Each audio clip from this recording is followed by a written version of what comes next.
teve alguma coisa na sua pesquisa, nesse tempo todo, que o senhor imaginava do Júlio Mesquita e depois, quando o senhor foi ver, era um pensamento totalmente diferente do que o senhor pensava? Olha, eu só começo a escrever depois que eu acabo a pesquisa. Se eu tivesse achado que o Júlio Mesquita por algum motivo não merecia que eu me dedicasse a esse esforço e fizesse a biografia, eu teria largado antes.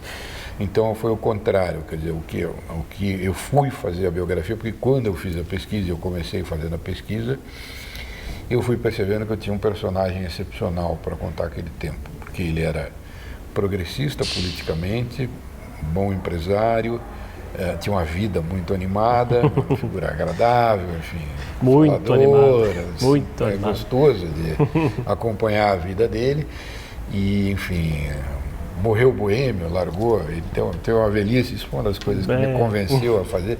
Ele, quando chegou enfim, os filhos já estavam grandes, ele entregou o jornal a um dos filhos e voltou para Campinas para viver na boemia. E morrer viúvo, com 9 filhos criados, casados, tá? Em vez dele, ele dono de um jornal, maior prestígio, tá? Largou tudo e voltou para ir no boteco, conversar com os amigos e tal. Então eu achei que isso era uma figura que valia a pena contar a história. E o senhor, nesse tempo todo, dessas pesquisas também, foi revelando para a gente um período, como o senhor falou, né, que a República Velha, o senhor falou, não tem o nome citado assim aqui, mas até quando o senhor foi no Roda Viva, o Augusto Nunes falou um termo muito feliz, que o senhor exumou a República Velha nesse período como a gente nunca tinha visto antes, né, uma forma quase inédita. Por que até esse século XXI não se foi estudado esse período tão importante do Brasil? Como o senhor se debruçou assim? Por que ninguém fez isso e se conta tão mal esse período da história? Então, porque sim, quer dizer, o que define basicamente esse período é o crescimento econômico. E mesmo entre estudiosos, mesmo quem usa computador, quem faz econometria, os dados deste período são muito turvos até hoje. Era um período muito difícil de ser estudado por uma razão técnica, que é que as pessoas confundem por várias razões. Quando você começa a fazer pesquisa pensando com termos antigos, vem um dado novo, você não sabe bem o que é. Mas, fundamentalmente, o retrato da transformação econômica é difícil de ser construído. Então, esse livro tem um volume que é só sobre dados econômicos e só sobre os problemas de interpretação econômica do período, que eu tive que fazer a parte separada. Isso não é porque as pessoas querem ou não querem, porque os historiadores são isso, são aquilo. É que existe na história, você conhece melhor o passado. E o que é possível fazer, e que eu acho que esse livro traz, é mostrar que, olha, tem um monte de dados novos que indicam que aquilo que a gente achava que era, eu mesmo achei o que era. Eu escrevi um livro 20 anos atrás, uma história do Brasil, onde eu defini o período como República Velha, embora falasse um monte de coisa de crescimento, mas eu não tinha essa, eu mesmo não tinha essa noção. Então, essas mudanças são mudanças que o conhecimento novo traz. E eu acho que, enfim,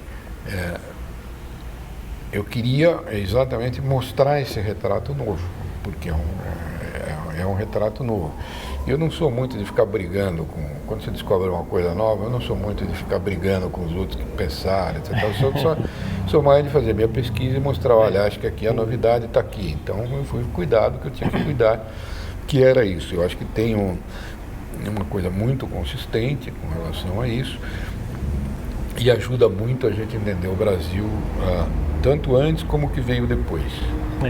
Essa é a razão pela qual eu me concentrei. O Júlio Mesquita me ajudou muito a mostrar um período, o lado otimista e grande economicamente desse período. O livro tem várias aulas, né? Uma aula sobre o Brasil, uma aula sobre economia, uma aula sobre política do início do século XX, uma aula sobre jornalismo até. Daí sobre o jornalismo, esse livro precisa ser lido muito pelos estudantes de jornalismo, precisa ser lido pelos professores de jornalismo. Aí eu queria saber do senhor, Se isso acontece, como é que o senhor vê hoje essa turma aqui universitária, não só em jornalismo, como de comunicação em geral, como eles receberam o seu livro e se isso torna o seu trabalho ainda mais relevante por conta desse papel que ele precisa exercer sobre as pessoas da comunicação? Bom, vamos lá. Uma das razões extras de eu ter feito esse livro é que eu tenho 40 anos de jornalismo, fui treinado e minha vida profissional se deu toda nesse modelo que é o jornal, como o que o Júlio Mesquita fez. Uma das razões de eu ter feito esse livro é uma percepção de que esse modelo está em risco e esse modelo pode acabar, né? O jornal, como foi concebido nesse período, o Júlio Mesquita foi o grande representante, que é o chamado Jornal Moderno, hoje é uma coisa que está em risco por causa da informática, a internet. A internet as pessoas hoje se informam muito mais em celular, em segundo lugar em desktop, etc, etc. Então o jornal hoje é muito menos relevante como fonte primária de informação. Ele continua sendo relevante porque como ele é muito bem organizado, esta organização ainda é uma referência, então você acredita mesmo que as coisas são o que são quando você olha o jornal e não só o que está na rede. Então a rede traz muita informação, mas pouco cenário, pouco contexto, pouco jeito de você pensar o mundo. Mas um jornal que faz só contexto, que é só opinativo, enfim, que procura juntar as coisas, não para em pé sozinho. Então é um modelo de negócio que talvez acabe. Então eu acho que, na verdade, eu escrevi esse livro um pouco para também testemunhar o mundo do jornalismo que eu vivia. Eu fiz, durante o ano passado, um livro, revista Praner, que é a Associação dos Editores de Revistas, sobre como é que as pessoas se informam hoje, né?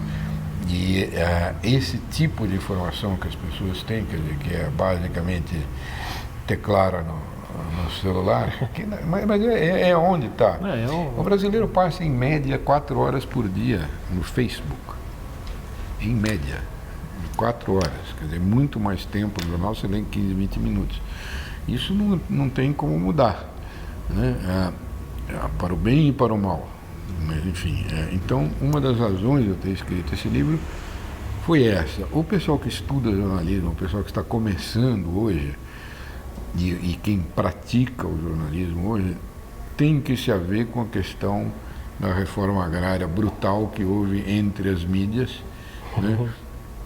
Que criou 2 monopólios mundiais, que são o Google e o Facebook, e alguns pequenos monopólios menores, mas que consomem todos os jornais do mundo. E o YouTube, que consome todas as televisões do mundo. Um termo interessante esse que o senhor usou, reforma agrária, né, do jornalismo. Então, enfim, a minha formação, que é deste tipo de jornalismo, eu contei a história disso, que foi esse jornal, né? É aí que eu fiquei. Eu não creio, os problemas hoje de quem estuda jornalismo são muito mais complexos, porque todo mundo é treinado para ser multimídia. O jornalista que está nascendo hoje não terá a mesma formação que eu tive, né? Eu até eu gosto de informática, fiz CD-ROM em 1997, História do Brasil, fiz a programação, fiz tudo, montei isso, foi o primeiro. Entrei no site de história em 97, 20 anos, estou fazendo agora. Então eu gosto disso, mas tenho uma noção muito clara de que uma coisa é eu gostar disso e ter a formação que eu tive, que é uma formação humanística, de livro, etc. e tal, aplicada a jornalismo. E os problemas do mundo atual são de outra natureza. Os jornalistas hoje, acho que os que estão se formando, vão ler esse livro mais como, puxa, antigamente era assim, talvez. E nesse período, o senhor tem 40 anos já de profissão, do que o senhor sente mais saudade da profissão de jornalista? Tem alguma coisa específica? O cheiro da redação? Não, eu acho que eu fui fazer esse livro revista Praner, a função essencial do jornalista é o repórter que testemunha. essa está desaparecendo, por isso que tudo está mudando. Então eu busquei voltar a ter um período de fazer isso. A reportagem tive durante o ano passado inteiro, foi um grande prazer. Eu tenho, acho que, uma certa vocação para isso, quer dizer, o meu treino todo não é de escritor, é de repórter. Então foi um grande prazer fazer isso, né? Esta é uma função que não vai desaparecer, porque um testemunho com credibilidade, porque qual é o problema que você tem, que era o mesmo, antes do Júlio Mesquita trabalhar, quer dizer, com o jornal de 1840, 1850, é muito parecido com o Face de hoje. Por quê? Porque era uma novidade, no sentido que muita gente podia falar coisas para um monte de gente, que antes era só na voz, oral, então era só via oral, então o jornal tinha um poder de multiplicar ideias, e ele era uma coisa que naquele tempo permitia o anonimato. Então você podia falar mal de muita gente sem aparecer. Então o linchamento moral era uma prática absolutamente corriqueira no jornal de 1850. As pessoas falarem falsidades de propósito era absolutamente natural no jornal de 1850. A mistura de editorialização, de julgamento sumário com pouca informação era característica de todos os jornais, eles eram partidários. Vou fazer um pequeno parênteses, uma pessoa hoje fica em média 6 segundos em cada nessa rolagem pelo Facebook, que é por uma coisa de notícia, uma linha do tempo, ela fica em média 6 segundos, mas no caso do Facebook ela é convidada a fazer 2 atos: aprovar ou rejeitar alguma coisa que ela viu mal, ela viu um título, viu uma foto, não leu e nem pensou, né? Portanto ela é treinada para se informar e julgar imediatamente e comentar. O comentário é sempre sobre o sim ou não radical que ela fez. Então não sei quem não presta mesmo, ou não sei quem é realmente o gênio, né? Então isto é o que a fofoqueira fazia no século XIX e que o jornal reproduzia no século XIX. O jornal moderno, ele foi criado para ter uma informação confiável. Quer dizer, o cara que está lá verificou que aquilo aconteceu segundo certos protocolos e só vai entrar lá dentro responsavelmente, ou seja, assinado e garantido o que realmente passou por certos protocolos de checagem. Então, isto continua no jornal e é isto que faz a credibilidade dele. E o cara que vai, segue os protocolos, que vai lá ver o acidente foi tal, anota a placa do carro, pergunta para a pessoa, foi isso, no outro, que ele é treinado para fazer isso, esse é o repórter. Esta função provavelmente continua de algum jeito em outras. E o senhor não escreveu apenas esse trabalho sobre o Júlio Mesquita e seu tempo, mas também outras biografias de pessoas muito importantes para o Brasil. Noel Rosa, Barão de Mauá, o Banqueiro do Sertão, o Guilherme, eu esqueci o sobrenome. Guilherme Pompeu de Almeida. Guilherme Pompeu de Almeida. Nesses trabalhos também a gente descobre um outro Brasil do tempo, comecinho do século XX, século XIX. Quer dizer, o prazer do senhor, você falou que foi treinado para fazer esse tipo de coisa, é essa pesquisa histórica que o senhor depois retribui fazendo essas biografias dessas pessoas que eu citei aqui, até do Ronaldo Fenômeno, o senhor escreveu uma biografia, né? O Ronaldo não escreveu uma biografia. Bom,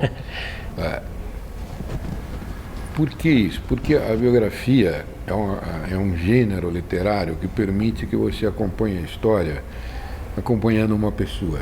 Então ela não tem, é um gênero que não tem a pretensão de contar toda a história, tem que contar a história relacionada àquela pessoa. Que é um bom jeito de você ter um foco, um insight para fazer. Em geral eu escolhi figuras ou ligadas à cultura popular, que a música, que é o Noel Rosa, o futebol, que é o Ronaldo, que são as duas grandes manifestações de cultura popular do Brasil, ou figuras que pudessem revelar certas coisas pouco comuns, como por exemplo o padre Guilherme Pompeu de Almeida. Era um padre, mas banqueiro, do século XVII, no sertão de São Paulo.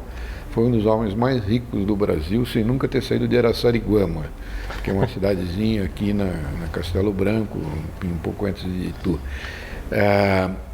E isto é uma coisa que não cabia também naquele período. Então, uma das coisas boas de fazer uma biografia é que você poder acompanhar uma coisa que é diferente, mas que você não está obrigado a fazer métodos lógicos grandes, né? Então eu gosto muito da biografia, gosto de fazer pesquisa, gosto de fazer pesquisa em profundidade. Quer dizer, o Banqueiro do Sertão também é um livro como esse, um livro de 2 volumes, são 1.200 páginas, quer dizer, é uma coisa que revela toda a vida do sertão brasileiro do século XVII.